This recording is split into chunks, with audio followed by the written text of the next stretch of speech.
Hey there, thinkers! Welcome back to Critical Hit. My name is S, and seriously, people, hold on to your panties because this one is gonna be good. An employee from Sweet Baby Inc., the company that somehow manages to do nothing and still stay relevant, just dropped a shocking revelation. And by shocking, I mean they told us exactly what we've been thinking for ages. Apparently, SBI thinks that we're all living under a rock, blissfully unaware of their grand contribution to, well, nothing. It's like they're the masters of pretending to be busy while doing literally zilch. And honestly, I'm impressed at this point. Now, I am a little under the weather, but I had to talk about this, so please bear with me while we try to get through this. Now, one of their own just straight up admitted that their grand plan is to burn the entire gaming industry to the ground. Yes, you heard me right. They're not even trying to hide it anymore. Destroy everything and watch it burn. Seems to be the new company mission statement. And we're all just supposed to nod along like, yeah, that sounds great. But honestly, I'm kinda here for it. I mean, why the fuck not? Let's just set fire to the whole thing and see what happens, because in reality, what's left to ruin? Like, Sweet Baby Inc. has already set the bar so low, it's practically underground. Like, they built this whole narrative around themselves, like they're acting like there's some sort of mysterious force, when in reality, they're out here talking about torching the industry. And all I can think is, yeah, sure, seems like the next logical step in this absolute circus, so why not? Should we really pretend to be shocked by this? Like, we didn't see this coming from a mile away. Let's rewind for a second. All you had to do was tune in to Kim Belair's TED Talk wannabe at the GD conference. Remember that one? Where she practically broadcasted their whole mindset right there for anyone paying attention? Like, SBI clearly isn't here because they're head over heels in love with the gaming industry. No, they've got this unique perspective, shall we say. And let's not forget the cherry on top. One of the co-founders, in her infinite wisdom, said she doesn't feel safe in the gaming industry. So naturally, the only logical response was to, I don't know, start a company inside the gaming industry? I mean, seriously, what kind of 4D chess move was that? Why are people acting like this is some shocking revelation? Like, this isn't news. It's been written on the wall in neon fucking lights. The whole "we're not really here for the love of gaming" vibe has been pretty loud and clear for a while now. Well, at least now we get to hear what they really think, right out in the open. No more beating around the bush. It's almost refreshing in a train wreck kind of way. However, I have a few things to show off here, but before I do, we have a small request. If you are new here, consider hitting that subscribe button, smashing that like, and ring the bell to be notified for our next video. We would greatly appreciate this, since this will help us appease those YouTube algorithm gods. So, we thank you. Now, let me give you my thoughts on this, and let's get into it. Here we go again. Like, these lunatics are out in full force because, well, surprise, they've been pampered their entire lives. Never had to deal with the word no, and definitely haven't faced any actual hardships. And I mean real problems. Every so-called struggle they claim to go through, like, can you say self-inflicted nonsense? It's like they're auditioning for a role in Oppression Olympics, just so they can feel some connection to their ancestors' suffering. Like, why? Who the fuck knows? Maybe it's trendy, or maybe they think it gives them some sort of street cred. And honestly, at this point, their end goal is anyone's guess. Maybe a medal for lifetime achievement in victimhood, or are they trying to aim for the most oppressed by choice? I mean, whatever it is, they're clearly determined to make sure everyone knows how tragic their lives are. It's almost impressive, really. If delusion was a sport, these people would be gold medalists. Oh, but feast your eyes on this fine individual right here. This is not a woman, though I do bet he spends a good amount of time wishing otherwise. What you're looking at is someone with a very particular set of interests, one of which seems to be, well, let's just say, really advocating for certain extracurricular activities. Meet Cameron Wild, everyone. And where did we find this gem? Oh, just at the game devs of Color Expo, because apparently the best way to combat oppression is to completely separate people based on race. Makes perfect sense, right? I mean, who needs inclusion when you can have a nice segregated event? Absolutely genius. So this Sweet Baby Inc. employee, who naturally identifies as non-binary, because why wouldn't they, is apparently on some sort of personal crusade. Their bold and oh so original mission to burn the gaming industry to the ground. Yes, you heard that right. We've gone from making games to let's torch the whole thing. Like, that's the next logical step in career development. Oh, what a time to be alive in the world of game devs, right? This can't be real, right? This has to be some over-the-top exaggeration. Well, nope, it's all true. So hold on to your panties because you're about to witness it firsthand. At the Game Developers of Color Expo, there was this delightful little presentation called How to Get Away with Murder, Subverting Genre Expectations. I know, right? What a title! The star of the show, Wild, introduces himself as a narrative designer and sensitivity reader for the charmingly named company called Sweet Baby Inc. Can you even wrap your head around someone being a sensitivity reader while leading a showcase titled How to Get Away with Murder? Like, what an interesting combo. I mean, who needs consistency when you can just throw around buzzwords like sensitivity and murder in the same breath? But wait, there's more. Wild, according to Moby Games, worked on the Tales of Kunzerezao. Of course he did. Suicide Squad, Kill the Justice League, Alan Wake 2, The Crew Motorfest, Kingdom of Ladies, and God of War Ragnarok, and then declared, the stories we tell each other are way more than entertainment. They are how we create, debate, and preserve our collective values and beliefs. And we can and should make better, more expansive, more representational content. Wow. Wild. Excuse my pun. What a profound statement. Gold star for you. Like, seriously, can we just get a round of applause for the ability to spout off platitudes that sound super deep while simultaneously being so painfully vague? I mean, are we really trying to make meaningful content here, or is this just another sad excuse to dress up a lackluster idea in a shiny new jargon? Like, it's almost comical how he manages to mix a glorified murder seminar with a call for representational content. Because nothing says, let's preserve our collective values quite like a workshop on homicide, right? It's like they're playing a game of how many contradictions can we fit into one presentation. And spoiler alert, the answer is plenty. What a spectacle of gaming's latest attempt at being woke while totally missing the point. So, let me get this straight. This guy worked on all the games that SBI swore that they had nothing to do with. Interesting.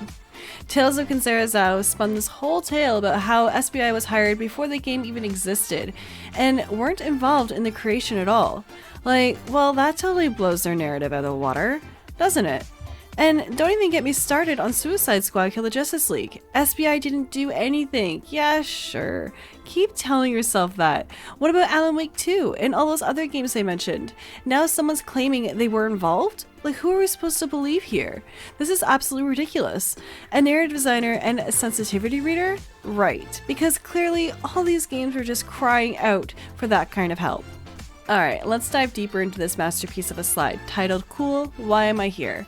One of the bullet points boldly proclaims burning the games industry to the ground because, you know, who needs a thriving industry filled with creativity when you can just torch it all? Sounds like a solid plan. And can we take a moment to appreciate this screenshot? Like, huge shout out to John F. Trent for capturing this moment of sheer brilliance. Just look at it. On the left, we got this classic I'm furious face that screams, why am I even here? Meanwhile, on the right, SBI is literally ablaze. How poetic.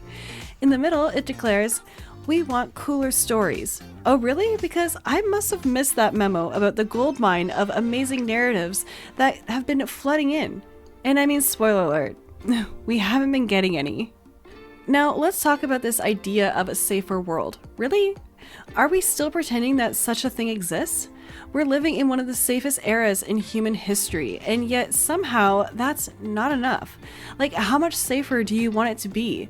Do you want a bubble wrap world where nothing ever happens? I can't even wrap my head around this concept.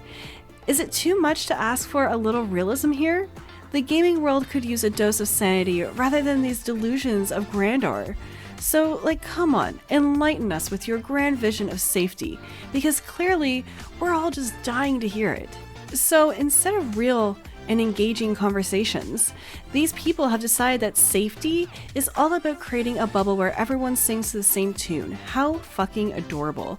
Like, their idea of a safe space is about making sure that no one disagrees with them.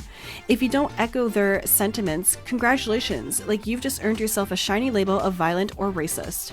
You're officially the reason why they feel unsafe. It's honestly impressive how they've turned disagreement into a threat. Like, that's their entire narrative, people. Like, welcome to their little world where conformity is king and critical thinking is an endangered species. Now get this, the last bullet point, it literally says burning the games industry to the ground. Because, you know, who cares about the industry that actually brings you joy? Not these people. They're on a mission to snatch your beloved entertainment away faster than you can say microtransactions. And their goal? To drag everyone down to their own miserable pit of despair. Like, misery loves company, right? Like, seriously, have you seen these screenshots? They look angrier than a toddler denied a cookie at a birthday party. Like, just look at their faces. Each one that screams, I am so over this. And that one guy? Yikes. He looks like he's about to explode. And I mean, can you blame him? If I were stuck with a permanent scowl and raging fury, I'd be pretty ticked off too. It's like someone pressed the angry button in a factory of grumpy game developers. These people seem to think that tearing down everything you love will somehow make the world a better place. It won't. If they spent half as much energy improving the industry instead of throwing tantrums, we might actually get some progress. But hey, let's just keep feeding the negativity monster. So buckle up, everyone. It's going to be a bumpy and utterly joyless journey. So on the next slide, titled, So Why Am I Still Here?, we have this gem that reads, to prove that space where whiteness doesn't have to live is where some of the best stories are told. Really? Is that your big, bold claim? Because let's be honest here, a huge chunk of the entertainment we enjoy today is straight out of the minds of white people. I am so sorry if that stings, but it's the truth. We have to acknowledge that a lot of great tales in fiction were crafted by white creators. But Wild here seems to have a tough time with this reality. When it comes to making your own stories, it's a no-go, huh? Instead, you'd rather just swap out a white character and snatch their narrative. Seriously? You've got all the chances in the world right now to create something fresh, yet you cling to old stuff like it's a lifeline. We see it everywhere, in comics, in movies. Your creativity is just on a permanent vacation. It's honestly impressive how consistently terrible this approach is. So Wild over here thinks that fighting for inclusive games and storytelling means enduring discomfort. Like, spare me the drama. If you were generally just existing, you wouldn't want to be out here crying for attention and yelling like a kid. It's honestly a total joke. Everyone else is navigating their issues just fine without making a spectacle of it. Sure, life's tough for everyone, but you're the only one out here whining and demanding that everyone cater to your feelings like you're some sort of martyr, while the rest of us are managing our problems like actual adults, balancing work, family, and a million other responsibilities. You're throwing tantrums about how you want to burn the gaming industry down because it's too white. Well, newsflash, we all have discomforts and struggles, but instead of using it as an excuse to wallow, most people channel into creativity, resilience, or simply getting on with their lives. But you're out here shouting from the rooftops about how hard it is for you, as if that somehow justifies your quest to dismantle the entire industry. If you want to tell great stories, maybe focus on living them instead of complaining about how everyone else's existence isn't validating yours. It's time to maybe grow up and get over yourself and realize that you're not the only one with problems. Like, the world doesn't owe you a round of applause for simply existing. Like, get in line, just like the rest of us. Like, well, let's be honest. Like, without white people, you wouldn't have a games industry to burn down to the ground. So later in the presentation, Wild explains why Blazing Saddles is his favorite film. The reason why I love it is beyond some truly male bro humor and fart jokes. Blazing Saddles is extremely aware of social inequality and finds its humor in that darkness, which means I can laugh in a way that is cathartic. It's a movie that isn't making jokes about me, but for me, and I think that's really awesome. I mean, wow, how profound. at the end of the day, these people are on a relentless quest for content that validates their oppression. It's like they're on some sort of twisted treasure hunt. Like, they'll sift through old movies and dusty history books, desperate to find those little nuggets that confirm the narrative that they've built around themselves. It's like they're trying to create their own little echo chamber where every sound reverberates with their perceived victimhood. And let's be real, it's a never-ending cycle of self-victimization. They're experts at playing the martyr card, consistently reinforcing their beliefs to maintain a sense of oppression. It's as if they decided that being oppressed is their full-time job and they're hell-bent on clocking in every day. Like, if you so much as dare to disagree with them or suggest they take a little personal accountability, they'll whip out the race card, and just like that, you're the villain in their story, labeled as racist just for having a different opinion. It's almost impressive how predictable they are, turning every conversation into a game of gotcha, while they pat themselves on the back for their supposed moral superiority. Like, truly a masterclass in victimhood. People like this are a plague on the gaming industry, and we all know it. Like, seriously, I'm not even sure they're still lurking around Sweet Baby Inc., and honestly, I couldn't care less. What's more important is how they keep peeling back the layers of their own incompetence and toxicity with every passing day. And trust me, it's only going to get worse. At this rate, we are either gearing up for a max exodus or a mass firing. Like, take your pick. Like, who's going to want to stick around a toxic environment like this? The AAA gaming industry is a one-way ticket to flames. And let's be honest here, maybe that's exactly what it needs. Sometimes you have to watch it burn down to the ground to clear out all the weeds. And it's time for a reset, people. And we need to flush out the virus that is infesting the system. We deserve so much better than this nonsense. So let the flames rise and bring on a fresh start.